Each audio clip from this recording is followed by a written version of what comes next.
Nelson మండేలాగా మీరు వినుంటారు. Africa జాతిలో నీగ్రో వాళ్ళ నాయకుడిగా ఉండి ఆ నీగ్రో వారి యొక్క బానిసత్వాన్ని పోగొట్టడానికి అనితర సాధ్యమైనటువంటి పోరాటం చేసినటువంటి నాయకుడు నెల్సన్ మండేలా గారు. ఆయన ఏమంటారంటే నాయకుడి గురించి లేదా నాయకత్వం గురించి ఏమంటారంటే, ఒక నాయకుడు గొర్రెల కాపరి లాంటి వాడు అంటాడు. అతడు మంద వెనకే ఉంటాడు. ఆ నాయకుడు మంద వెనకే ఉంటాడు. అత్యంత చురుకైనటువంటి వాటిని ముందుకు వెళ్ళనిస్తాడు. ఆ తర్వాత మిగతావి వారిని అనుసరిస్తాయి. వారు వెనక నుండి నడిపించబడుతున్నారు అని గ్రహించలేరు. నెల్సన్ మండేలా మాటలు జాగ్రత్తగా. సో నాయకుడు అనేవాడు గొర్రెల కాపరి లాంటి వాడు. సో గొర్రెల కాపరిని మీరు గమనిస్తే, రోడ్ల మీద కానీ పొలాల్లో కానీ గమనిస్తే ఈ వాక్యం మీకు చాలా క్లియర్గా అర్థమవుతుంది. సో గొర్రెల కాపరి ఎప్పుడు ముందు ఉంటాడు, వెనక ఉంటాడు. అంటే ఇక్కడ నాయకుడు వెనుక నడిచేటువంటి ప్రజల్ని గొర్రెల్లాగా భావించాలా అని అనుకోవద్దండి. ఓకే, గొర్రెల్లాగా భావించాల్సిన అవసరం లేదు. వాటికి మనం నాయకత్వం వహిస్తున్నాం. వారిని నాయకులుగా తీర్చిదిద్దాలని అనుకుంటున్నాం. మన అడుగుజాడల్లో వారు నడుచుకోవాలని చెప్పి అనుకుంటున్నాం. కాబట్టి ఆ గొర్రెల కాపరి లాంటి నాయకుడు ఏం చేస్తాడు అంటే, మంద వెనుక ఉంటాడు. ఆ మందలో ఏవైతే చురుకుగా ఉంటాయో వాటిని ముందు వెళ్ళేలాగా చేస్తాడు. ఆ తర్వాత అంత చురుకుగా లేనివి వాటిని అనుసరిస్తాయి అన్నమాట. సో నడిచేటప్పుడు ఎప్పుడు కూడా మంద వెనక, అంటే ఆ ప్రజల వెనుక, ఆ సమూహాల వెనకే నాయకుడు అనేటువంటి వాడు ఉంటాడు. అయితే ముందు వెళ్తున్నటువంటి ఆ ప్రజా సమూహాలు ఏవైతే ఉన్నాయో వాటికి మా వెనుక ఒక నుండి నడిపిస్తున్నాడు అనేటువంటి స్పృహ ఉండదు. మేమే నడుస్తున్నాము అనేటువంటి ఒక విశ్వాసంతో అవి నడుస్తూ ఉంటాయి. తర్వాత ఎక్కడ ముందుండాలి, ఎక్కడ వెనకుండాలి అనేటువంటి ప్రశ్న వచ్చినప్పుడు ఈ గొర్రెల కాపరి లాంటి నాయకుడు ఏం చేస్తాడంటే, విజయోత్సవాలు జరుపుకునేటప్పుడు, విజయం సాధించినప్పుడు ఈ నాయకుడు అనేటువంటి వాడు వెనకుంటాడు. సమస్యలు వచ్చినప్పుడు, ప్రమాదాలు ఉంచుకొచ్చినప్పుడు నాయకుడు అనేటువంటి వాడు ముందుంటాడు. అప్పుడే అటువంటి నాయకుడిని ప్రజలు కానీ జన సమూహాలు కానీ ఇష్టపడతాయి. అటువంటి నాయకత్వాన్ని ఎవరైనా కూడా అంగీకరిస్తారు. సో ఈ మాటలన్నీ నెల్సన్ మండేలా గారు చెప్పారు. సో మనకు ఇట్లా గొప్ప గొప్ప మహనీయులు, చరిత్ర పురుషులు ఎన్నో విషయాలు మనకి చెప్పారు. ఆ మాటల్ని మనం అన్వయించుకోవడం చాలా అవసరం. సో వాట్సాప్లో కొటేషన్లు చూస్తుంటారు మీరు, ఫేస్బుక్లో, వాట్సాప్లో వాటిని షేర్ చేసుకుంటూ ఉంటారు. ఆ రోజు ఆ క్షణానికి చదవటం, మరి వాటిని మర్చిపోవటం అనేది చేస్తూ ఉంటాం. సో దానివల్ల పెద్దగా ప్రయోజనం ఏమి ఉండదు.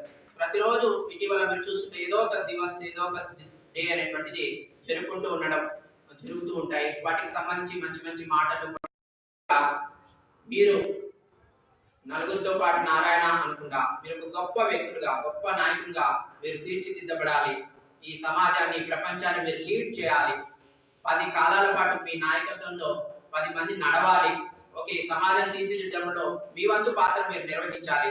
ఈ చరిత్రలో ఒక చెరగని సంతకం మీరు చేయాలి అని అనుకుంటే దానికి కాస్త సీరియస్నెస్ అనేటువంటిది చాలా అవసరం. ఓకే, టైం పాస్, జస్ట్ ఏదో టైం పాస్ కొద్దిమంది చూస్తుంటారు, ఇట్లా శిబిరాలకు వస్తుంటారు. ఇంతకుముందు కూడా నేను ఇక్కడికి వచ్చాను, ప్రసంగించాను సాహిత్యం మీద, యువ రచయితల సాహిత్య గోష్ఠిలో. సో మరి ఇది 2వసారి.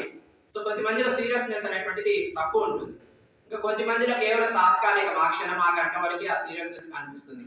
అలా కాకుండా మీరు దీర్ఘకాలం పాటు ఏ విషయాన్నైనా సీరియస్ గా తీసుకొని దాన్ని బాగా వంట పట్టించుకొని దాని అంతు చూడడం వరకు, అంటే దాని జీవితానికి అన్వయించుకోవడం, మీ వ్యక్తిత్వానికి అన్వయించుకోవడం, తద్వారా మీ జీవితాన్ని గొప్పగా తీర్చిదిద్దుకోవడం అనేది చేస్తే మీరు తప్పకుండా గొప్ప నాయకులు కాగలుగుతారు. మనము మన చరిత్రలో చూసాము, ఇందాక చెప్పాను, కొన్ని పేర్లు చెప్పాను. అల్లూరి సీతారామరాజు, భగత్ సింగ్ లాంటి వాళ్ళ పేర్లు. సో వాళ్ళే కాకుండా ఝాన్సీ లక్ష్మీబాయి, లేకుంటే రాణి రుద్రమదేవి, ఇంకా చెప్పుకుంటూ పోతే సర్దార్ వల్లభాయ్ పటేల్ లాంటి వారు, ఇంకా బ్యాక్ కాస్త చరిత్రలో మరింత వెనక్కి వెళ్తే అక్బర్ ద గ్రేట్ లేదా అశోక ద గ్రేట్, అశోకుడు లాంటి మహా రాజులు, లేకుంటే అక్బర్ లాంటి చక్రవర్తులు కానీ, శ్రీకృష్ణదేవరాయలు లాంటి వారు కానీ, ఇట్లాంటి గొప్ప గొప్ప నాయకులు మన చరిత్రలో కనిపిస్తారు. తర్వాత మన పురాణాల్ని మనం ఒకసారి తిరిగేసి చూస్తే, పురాణ గాథల్ని తిరిగేసి చూస్తే రాముడు, కృష్ణుడు లాంటి గొప్ప గొప్ప నాయకులు మనకు కనిపిస్తారు. వాళ్ళు నాయకులా కాదా అంటే ఆ స్టోరీ మొత్తం ఒకసారి మీరు రీకాల్ చేసుకోండి. కురుక్షేత్ర సంగ్రామాన్ని ఒకసారి మీరు పరిశీలించి చూడండి.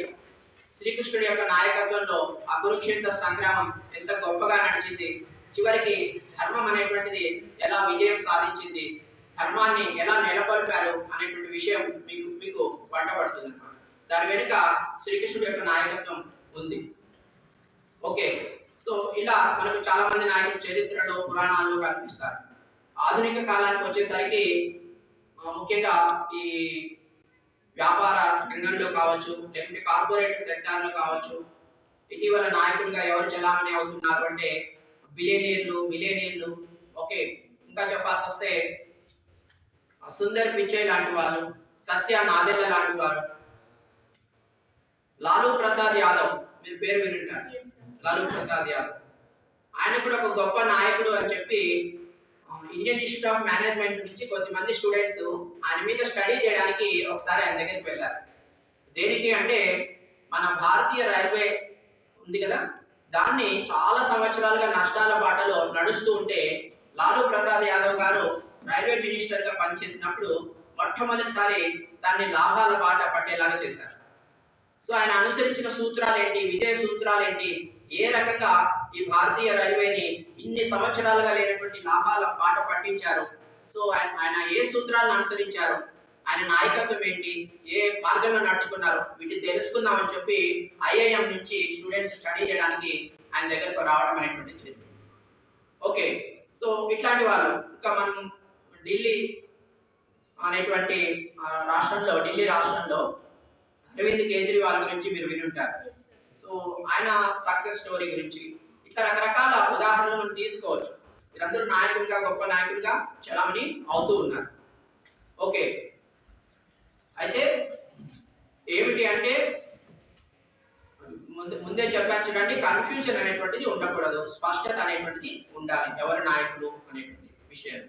ఇప్పుడు ప్రజల్ని రెచ్చగొట్టి, ప్రజల్ని తప్పుదారి పట్టించి, ఓకే, తద్వారా విజయాన్ని సాధించి, తాత్కాలిక విజయాన్ని సాధించి మేము నాయకులు అని చెప్పి చెప్పుకుంటూ అటువంటి భ్రమల్ని కలుగజేసేటువంటి వారు ఉంటారు. వారి విషయంలో మాత్రం మీరు చాలా జాగరూకతతో వ్యవహరించాలి.